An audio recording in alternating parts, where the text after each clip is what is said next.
Ok, donc ensuite, l'autre classe que l'on va faire, c'est la classe Sidewalk. Donc ça, c'est une classe pour les trottoirs en fait qui seront dans le background du jeu. Donc là, cette fois-ci, ce qu'on fait, c'est qu'on fait hériter de Surface. Donc c'est en fait à la base tout est en quelque sorte tout est surface, j'ai envie de dire. C'est-à-dire que ce qu'on manipule en fait, c'est des surfaces qu'on va mettre sur notre fenêtre. Voilà. Et l'intérêt de faire un héritage avec pygame.surface, surtout pour Sidewalk, c'est que Sidewalk, donc les trottoirs, il n'y aura pas d'animation ou quoi que ce soit, donc en fait les images seront fixes. Donc il n'y a pas spécialement besoin de passer par des sprites du coup. Et ensuite, ça permet en fait de simplifier aussi le code à nouveau, donc d'une manière un peu différente. Donc voilà, je vous montre aussi avec cette méthode-là. C'est intéressant aussi à voir. Donc là, pareil, les paramètres, ça va être screen weight, screen height, tout ça. Sidewalk image et paving stone, donc les images en fait pour le trottoir. Et Y, la valeur aussi en Y de notre trottoir. Le X 0 par défaut, tout simplement parce qu'en fait le trottoir, il fait la largeur de la fenêtre. Voilà, donc on sait qu'en fait quand on va commencer à le positionner, ce sera à partir du côté gauche, du port gauche, jusqu'à la largeur de la fenêtre. Voilà. Donc là, pareil, on récupère nos images, enfin les valeurs de nos attributs, tout ça, etc. Et ensuite, on va faire un héritage ici. Vu qu'on a un héritage, on appelle super. Et ce qu'on va faire ici, c'est que il faut donner une taille à notre surface. Donc pour donner une taille, on passe ici en paramètre la taille que l'on veut. Donc ici, on va avoir en largeur la largeur de la fenêtre. Et en hauteur, on va avoir self.sidewalkImage getHeight plus 2 fois la taille de paving stone. Voilà, donc ça sera la hauteur. Donc ça veut dire qu'en hauteur, en fait, on aura ce sera la hauteur de 3 petites images qui vont constituer nos trottoirs.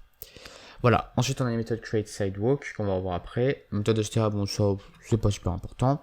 Elle me sert, honnêtement, voilà, c'était juste moi que quand j'avais besoin de faire des affichages ou des trucs comme ça. Donc create sidewalk, ça sert à quoi? Ça sert tout simplement à créer, mettre toutes les images en fait qu'il nous faut sur notre trottoir, donc sur notre surface. Et vu que notre classe est déjà une surface en elle-même, en fait simplement un self.blitz, voilà.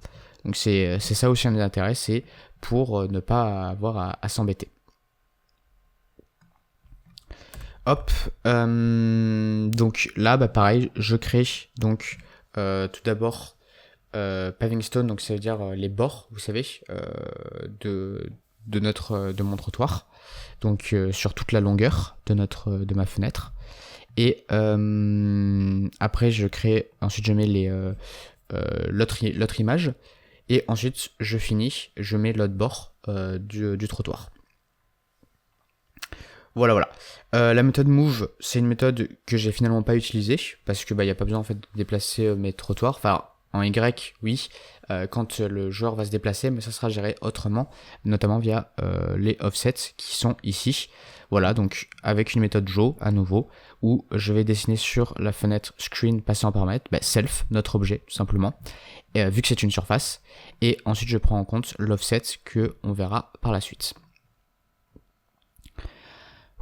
Alors ensuite, la classe road, donc ce sera quasiment le même principe que ce que je vous ai montré avec Sidewalk.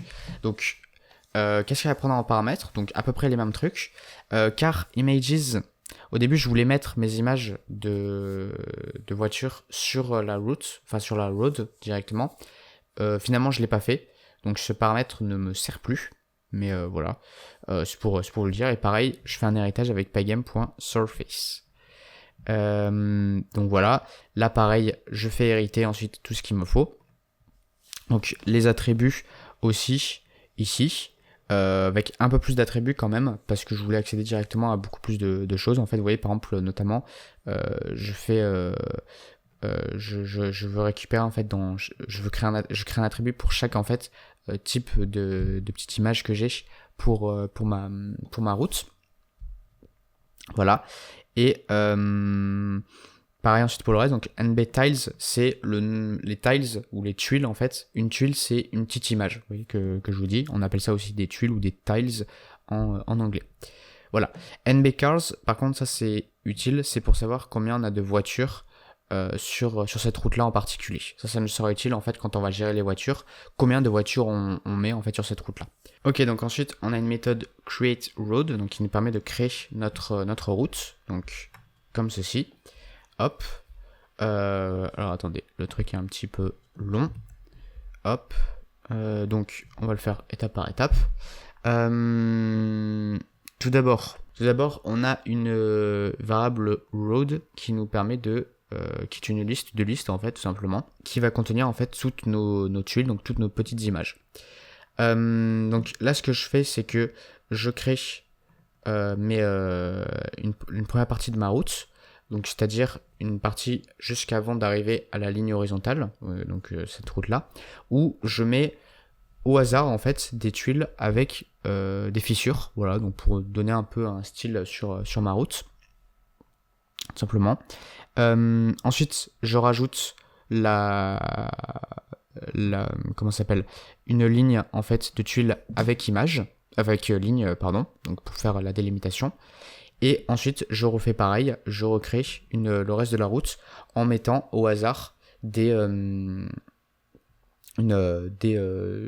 parties en fait de la route avec fissures. Voilà, tout simplement. Et à chaque fois, ce que je fais, c'est que donc je vais vous montrer depuis ici. Hop. Donc première boucle, ok, comme ceci. Donc hop, voilà. Où là, c'est juste en fait de choisir au hasard si je mets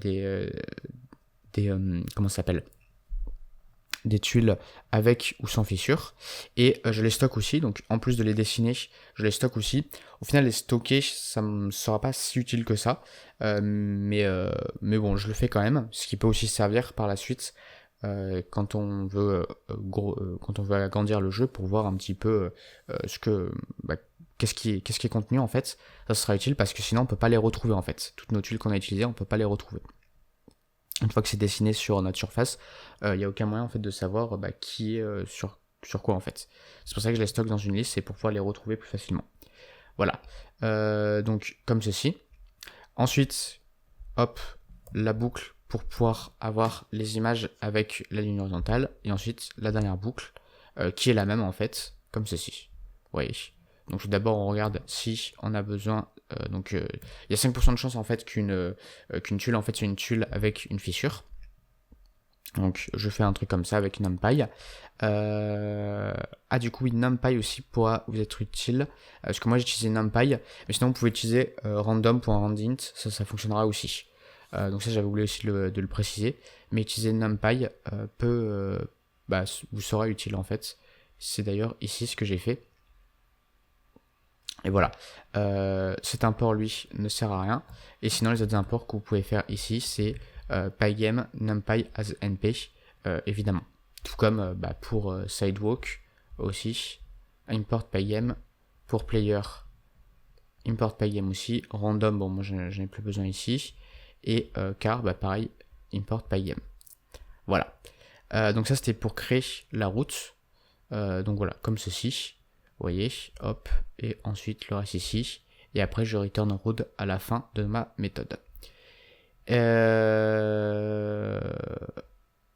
Ensuite là j'avais fait une autre méthode draw road, mais cette méthode là n'est plus utile parce que j'ai directement en fait appliqué les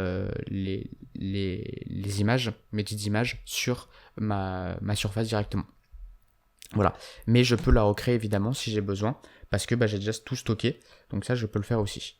Mais là, hop, ce que je peux faire, c'est directement, après avec la méthode draw ici, de tout simplement prendre la fenêtre, faire donc ma fenêtre qui s'appelle screen.blitz, et self, donc je mets ma fenêtre directement, et ensuite je mets aux coordonnées qu'il me faut ici, en prenant en compte le offset, qu'on va très bientôt voir du coup, vu qu'il nous reste la classe game à voir maintenant.